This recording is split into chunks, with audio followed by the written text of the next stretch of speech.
Hello my friends and welcome. We have some of the good news coming from the front lines. Ukraine advanced towards Sichneva village. This village is right at the border between Dnipropetrovsk and Donetsk regions, but on territory of Dnipropetrovsk. So again, it shows that Russia is unable to control their territorial gains. They are unable to defend those. If Ukraine sends some of the reinforcements, Ukraine, in most of the cases, is successful. Well, at the same time, you see this Russian attack vector towards Novoalexeyevka, but it was already cut by Ukraine. There are numerous of the drones which Ukrainian army used, and one more midwave attack of Russians was just zeroed.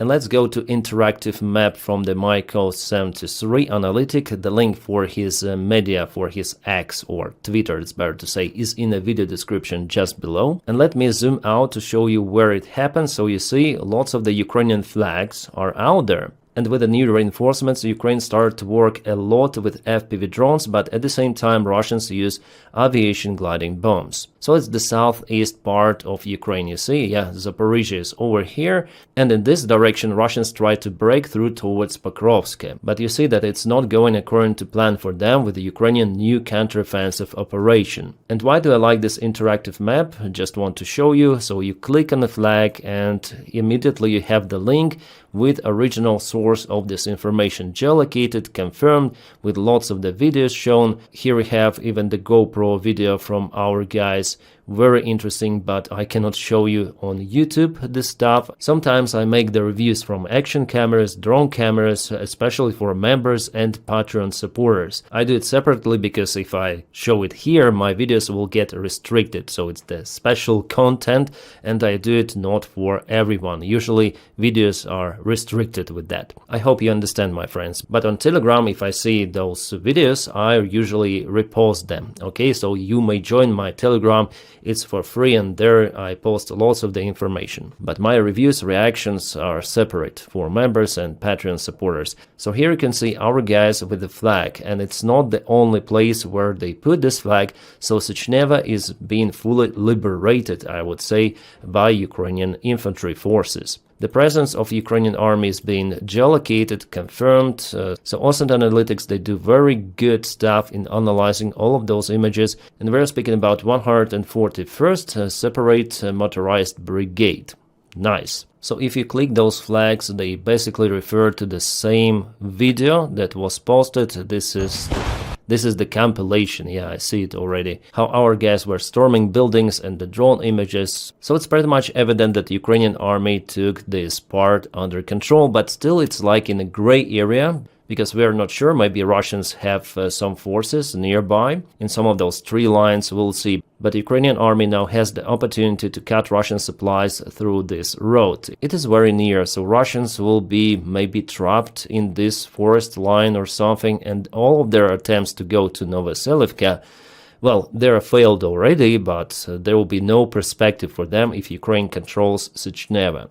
And by the way, about Novoselivka and all of those drones, let's check out the recent information. So this is the new video that was published. It shows a Ukrainian drone operation on some of the ruined buildings out there, and Russian forces, they tried to hide, but they were reached by Ukrainian drones. Awesome. As you see, there were multiple of the attacks, so the presence of the Russian army is under the question here, because they suffer a lot. That's why this village was put in a gray area. Well, the only advantage Russian army has is in using aviation gliding bombs. They have lots of those. Yeah, Ukraine also has gliding bombs, but not as devastating as Russia has. Ukraine is using those occasionally, precisely, but Russians, they bomb hell out of Ukrainian positions, as you see, judging on those images from entire front lines. And for example, if we click on this one, we'll see that there are multiple of the aviation strikes on Ukrainian positions. So Russians, they learned on NATO technologies with those gliding modules, and yeah, basically they have airplanes to drop those from the very far distance, and Ukraine is unable to use Patriot systems close to the front lines because Russia also has surveillance drones and Iskander. So then they find Patriot systems, they may kaput those. Like it happened already before, as far as I remember, it was in 2023, then Ukraine lost 2 or 3 launchers. together with 9 crew members who were perished. But before that, you might remember how Russia started to lose lots of the airplanes, mostly Sukhoi 34 fighter bombers, which mostly carried those gliding bombs. And because Ukraine doesn't have thousands of Patriots, and they are very needed also to protect Ukrainian cities, Ukraine cannot deploy them to protect front lines from those bombs, unfortunately, guys. And then this bomb flies towards range or some sort of the position, it totally destroys it. That's the biggest threat for Ukraine, even I would say more than Russian FPV drones. And Russia usually uses those aviation bombs to help infantry forces. So for example, here infantry advanced, the expansion of the gray area, and immediately Russian aviation used gliding bombs here. It means that Russia wants to get Alexeyevka under control to bypass Ukrainian positions and attack from behind, but Ukraine also has reinforcements in this direction. So this jump will not be an easy one for Russia, but they attempt to do it. Analyzing Russian bomb strikes, we may predict the next Russian move. And about Alexeyevka, the deep state military map source confirmed the presence of the Russian army there. Analytics say that Russians moved towards this village early morning, that there was thick fog. Very poor visibility, drones were not able to fly. Usually that weather is in October in Ukraine. It is kind of profitable for those small group attacks or sabotage operations. I think Ukraine also used weather in a recent advancement towards Sychneva village that I showed you right at the beginning of the video. Speaking about aviation strikes and other strikes, this map shows the locations of the kabooms in Pokrovsk-Dobropilya direction. So you might see where Ukraine concentrated the most of the strikes on Russian positions and where Russia continued to use aviation gliding bombs and artillery. It is evident that Russians want to cut Ukrainian positions in this region, and also they want to stop Ukrainian offensive from Dobropilya. It was not detected for a single day, I guess here several weeks, but nevertheless we have this map. And by the way, about Pokrovsk-Dobropilya, there Ukraine started to use vehicles, like for example tanks, and Russia also attacked with armored vehicles. For example, recently this one was perished.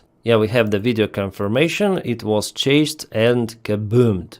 Sorry, I'm jumping from one part of the screen to another, but it's better to keep consistent, and up left corner I think it's better. So you may say that Ukraine also has losses not far away from Novy Donbass, also Novoshakhova and Dorozhne. This one is T-72 tank, probably it was stuck on the railroads and was finished later on by FPV drones. In this case, crew evacuated. Actually it didn't stack, it was hit just on the railroads. It is good that it didn't detonate, because the shells in T-72 tank, they're all around the crew. So the chance for those shells to ignite and kaboom is very, very high. Especially when drone hits between the tank turret and the tank base. And Novy Donbass, I would say it's quite far away from Russian-controlled territory, but nevertheless Russians continue to use their FPV drones. What we have here, well, it was hit on the way. A single drone was not enough to stop this tank, I guess it's T-64. But later on, unfortunately, it was perished. Here it's hard to tell whether a crew was capable to evacuate the tank, at least judging on this video. And the third tank is in Novoshakhova. It was stopped and also hit by FPV drones. I think it's the same compilation that I showed you before, geolocated position. So what happened? Ukraine went to Novoshakhova and Nikhanorivka and decided to send reinforcements with armored vehicles and tanks. For now mostly tanks. But Russians probably were waiting for this move, and they kaputted 3 of the Ukrainian tanks for the last couple of days. So I would say that for Ukraine it's better not to counterattack with those significant forces. All of the vehicles are very well spotted.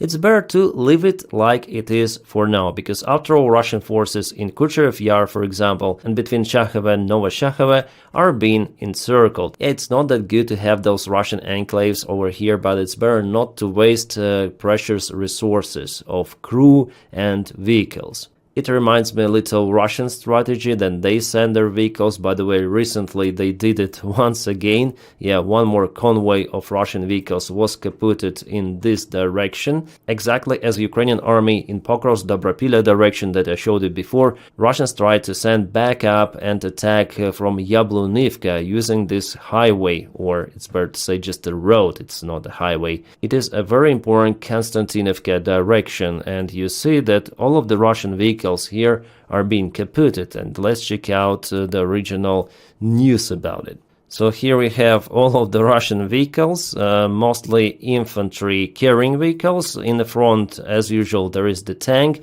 So standard Russian tactics, but after all, it's quite rare to see those kind of the movements from the Russian army or from the Ukrainian one, because any sort of the vehicles within the drone range is a good prey, very easy prey for FPV drones. Yeah, I was right about the leading vehicle. You can see it is the Russian T-72 tank with the mining plug. Yes, the drone armor protection, it helps, but Ukraine uses lots of the drones, so 1 in 3, for example, as usual, hits the tank hard, stopping the vehicle. So the tank was hit, but continued the movement, and you can see probably they start to generate smoke, or maybe something went completely wrong with the engine. It looks like that with this one the tank was stopped and Ukraine started to operate on those vehicles. They jumped on the road. The road is in a very good condition, so the maximum speed of those BMPs could be reached here, but drones fly after all faster. And here you can probably see that some of the vehicles have already been stopped, and this one, well, it had no way to go, and from what I see, 1, 2, 3 3 vehicles blocked the road. So this one stopped and also received the drone in the butt. Yeah, here we have the confirmation from the surveillance drone. And one more vehicle was also chased and kaputted right in the forward part. It was smoking later on, but continued the movement, and the second drone finished it off. And what is this? BMP-2 probably with the cannon.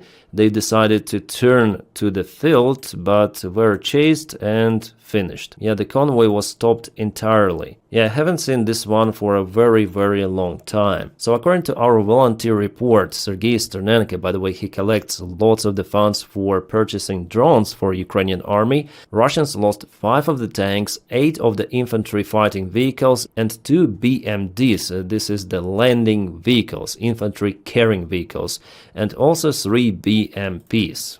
Crazy. Well, judging on that video, there were definitely lots of the vehicles which were flatlined by Ukrainian defenders. The defense operation was carried out by Phoenix and SBU warriors, and also 93rd Separate Mechanized Brigade and Flying Skull Brigade. Sergei knows what he is speaking about because he delivers drones to those guys. And it is definitely a large-scale mechanized assault by Russians, which was stopped. Well, I thought that Russians stopped using those big convoys, but apparently it was just a break. They want to assault with those vehicles, but again and again they're being stopped by Ukrainian drones, so what's the purpose of those attacks? I'm out of clue. Still, Russian generals have no other strategy than to use midwaves. It is shocking, and also shocking that sometimes Ukraine follows the same scenario or similar one.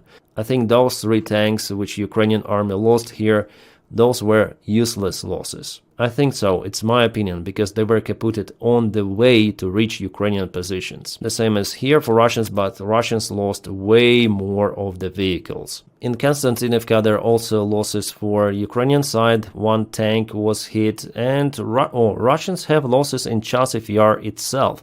They say they control Chasiv Yar, but how can you control it if you have losses in the settlement? So we have this update: infantry carrying vehicle was hit and geolocated at the spot. 2 of them were hit.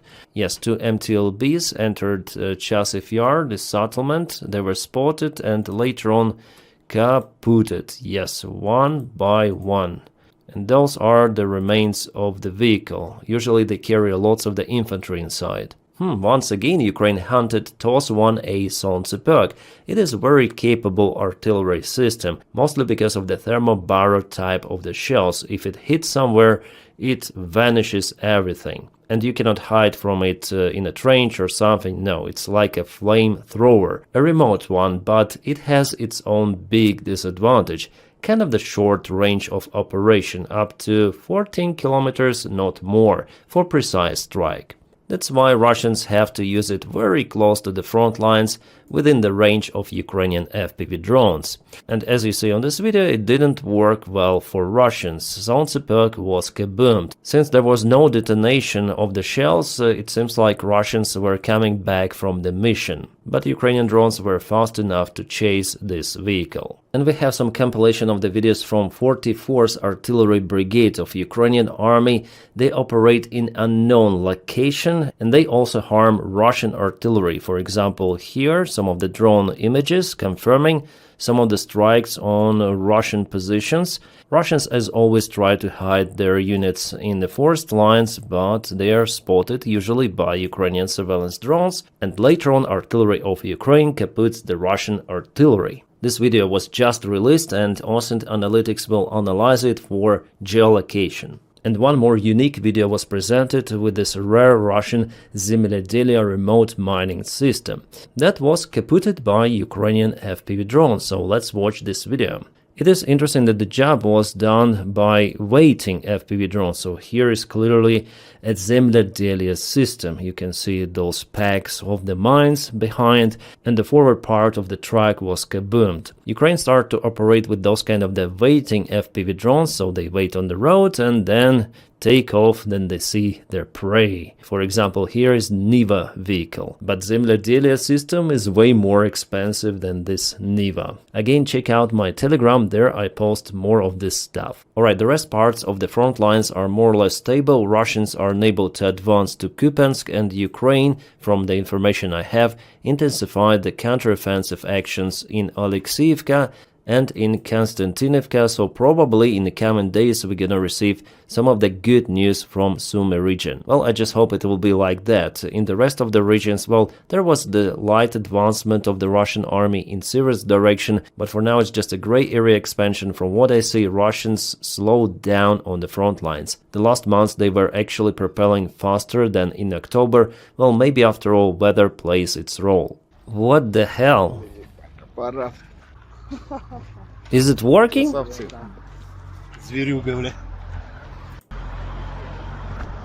Really? From BMP they took it.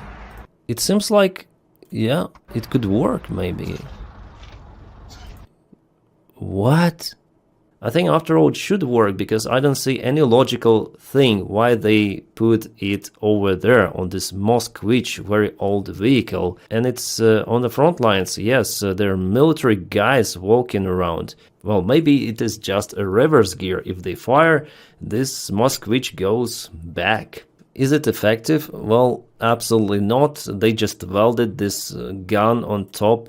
It has the charging mechanism, and I don't know this term, but yeah, you can load the shells there after all. I would say so far from all of those Mad Max style vehicles, this one is the most brutal as for me. The Russian army standards, they're scary. And you see, Ukraine also put the same protection as Russia uses usually on this MRAP vehicle. This is Max Pro. Some of the cage, and you see lots and lots of the wires around, but of course it may stop Russian drones in this case. I remember how at first we were laughing on Russians, then they put those kind of the cages or hangars on their tanks, armored vehicles, but now Ukraine is using the same stuff because after all it is effective against drones, the most effective thing. The electronic warfare, sometimes it helps, sometimes not. Against fiber optic drones it doesn't help, so yeah, cages is the only solution. Oh, some of the drone flying in the Russian skies. It is kind of unusual drone, I would say. It looks like beaver, but it's not a beaver since there is absence of the forward horizontal stabilizer. It's the first time I see this kind of the air vehicle. It is not a big one, but it's pretty much fast. It is also equipped with a standard piston engine. Reportedly, it was filmed in the Belgorod region, and again, Russian interesting facilities are under attack. For example, this factory in Yekaterinburg that was producing the equipment for power stations, including sophisticated turbines. Yes, it's not Siemens or something, but still Russia is capable to produce turbines. But now maybe not any longer, because it was the main facility for this kind of the production. As we know, Ukrainian drones are sometimes visiting Russian power plants, so Russia absolutely needs the spare parts for repairs. Well, in this case, spare parts are nowhere to take from. And we have the satellite images coming from Crimea. This is the Feodosia oil storage. You might see that here oil tanks were kaputted and they continue to burn in other place. Yeah, still some of the tanks are intact, but it's just a matter of time that Ukraine will aim them too.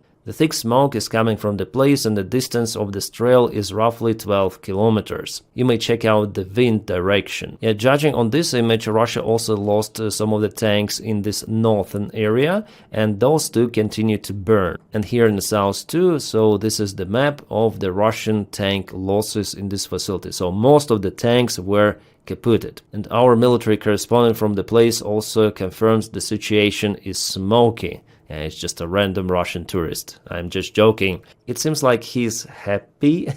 Well, me too.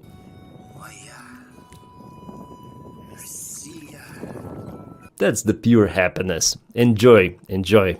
And media continue to write that Ukraine's hellfire is intensifying the Kremlin's fuel crisis. Definitely in many of the Russian regions there is the fuel crisis, plus in occupied territories like, for example, Crimea. And obviously with those strikes Ukraine creates extra load on the Russian budget. But will those strikes be decisive in this war? Well, I don't honestly think so. I don't think that Russians will stay completely out of fuel for their army. After all, they have refineries which Ukraine is unable to reach. Also, some of the partners of Russia continue to support Russia with fuel. Zelensky himself said about it openly, and Ukraine just cannot attack all of the Russian fuel logistics. So for army, BMPs, tanks, Russia will have enough fuel, especially right now that Russia uses those tanks just occasionally, and mostly fuel is needed for transportation, logistics, and for aviation. Yeah, after all, those strikes, they matter, but they're not decisive in this war.